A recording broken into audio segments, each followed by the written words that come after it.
दशमान परिमाणे हा घटक आहे। आता याच्यामध्ये काय विचारलं आपल्याला, ठराविक लिटर दिले त्याचे किती मिलीलिटर होतात किंवा हेक्टोलिटर किती होतात किंवा डेसिलिटर किती होतात। मग हे परिमाण काढणं आपल्याला फार सोपं आहे। त्याच्यासाठी आपल्याला हा चार्ट पाठ करायचा आहे। कुठला आहे बघा, म्हणा milli, centi, decilitre, deca, hecto, kilolitre. परत milli, centi, decilitre, deca, hecto, kilolitre. आता याच्यावर प्रश्न काय विचारला जातो बघा, की आता समजा इथं 4 लिटर म्हणजे किती मिलीलिटर असं विचारलं बघा। 4 लिटर म्हणजे किती मिलीलिटर। आता जेवढे पॉइंट्स दिसतात आपल्याला मिलीलिटर पर्यंत घरं, तेवढी शून्य काय करायचे आपण त्याच्यावर वाढवायचे आहे। बघा आता किती झालं मग, 4000 मिलीलिटर।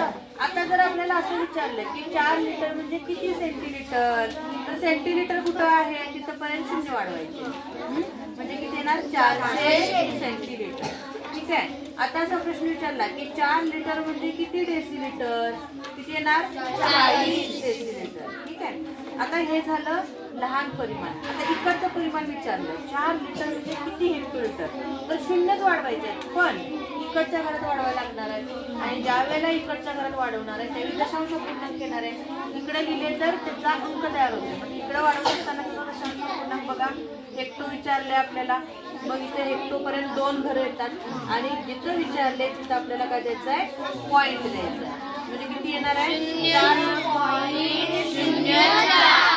4 लिटर म्हणजे किती 0.04 हेक्टोलिटर। आता किती डेका लिटर असं प्रश्न विचारला, तर डेका कुठं लिहिलंय इथं, मी इथं पॉइंट येणार त्याचा 0.4 डेका लिटर।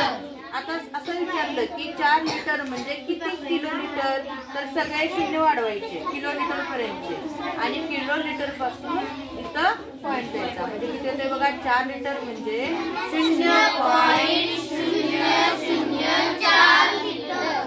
ओके, सर्वांना समजलं।